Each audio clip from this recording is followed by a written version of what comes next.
ਔਖੀ ਸੌਖੀ ਹੋ ਕੇ ਬੱਚਿਆਂ ਨੂੰ ਪਾਲਣੀ ਆ। ਮੈਂ ਬੇਵਾ ਵਾਂ ਤੇ ਲੋਕਾਂ ਦਾ ਕੰਮ ਵੀ ਕਰ ਲੈਂਦੀ ਆ, ਪੱਠੇ ਪੁੱਠੇ ਸਾਰਾ ਕੰਮ ਕਰ ਲੈਂਦੀ ਆ। ਲੋਕਾਂ ਦਾ ਕੰਮ ਕਰਕੇ ਆਪਣੇ ਬੱਚੇ ਪਾਲਣੀ ਆ ਤੇ ਕਰ ਲੈਂਦੀ ਆ। ਲੋਕਾਂ ਦਾ ਕੰਮ ਕਰਨੀ ਆ, ਮੰਜੀਆਂ ਰਜਾਈਆਂ ਤਲਾਈਆਂ ਸਾਰਾ ਕੁਝ ਕਰਨੀ ਆ। ਲੋਕਾਂ ਨੇ ਗੋਹੇ ਪੋਚੇ ਵੀ ਫੇਰ ਲੈਣੀ ਆ।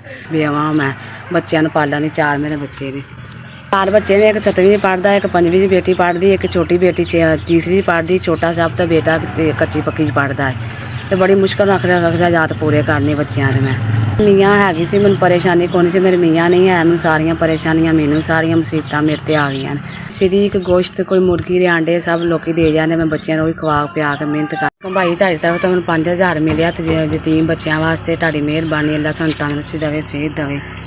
ਤੁਹਾਡੇ ਬੀਵੀ ਬੱਚਿਆਂ ਨੂੰ ਅੱਲਾ ਸੋਹਣਾ ਤੰਦਰੁਸਤੀ ਦੇ ਲੰਮੀ ਜ਼ਿੰਦਗੀ ਕਰੇ। ਮਕਸਦ ਵਾਸਤੇ ਭੇਜੇ ਨੇ, ਅੱਲਾ ਤੁਹਾਨੂੰ ਕਾਮਯਾਬ ਕਰੇ, ਤੁਹਾਡੀ ਕਮਾਈ 'ਚ ਬਰਕਤ ਪਾਵੇ। ਤੁਹਾਡੇ ਬੀਵੀ ਬੱਚਿਆਂ ਨੂੰ ਅੱਲਾ ਸਾਨੂੰ ਤੰਦਰੁਸਤੀ ਦੇ। ਤੁਹਾਨੂੰ ਮਿਹਰਬਾਨੀ। 5000 ਰੁਪਏ ਤੁਸੀਂ ਭੇਜਿਆ ਬੱਚਿਆਂ ਦੀ ਮਦਦ ਵਾਸਤੇ। ਕਿਸੇ ਚੀਜ਼ ਦੀ ਕਮੀ ਨਾ ਹੋਵੇ ਤੁਹਾਨੂੰ ਅੱਲਾ ਸਾਨੂੰ। ਯਤੀਮ ਬੱਚਿਆਂ ਦਾ ਸੋਚਦੇ ਅੱਲਾ ਸੋਹਣਾ ਤੁਹਾਨੂੰ ਬਿਹਤਰ ਸੋਚੇ। ਅੱਲਾ ਸੋਹਣਾ ਤੁਹਾਨੂੰ ਇੰਨਾ ਕੁ ਦੇਵੇ ਕਿਸੇ ਚੀਜ਼ ਦੀ ਕਮੀ ਨਾ ਹੋਵੇ। ਅੱਲਾ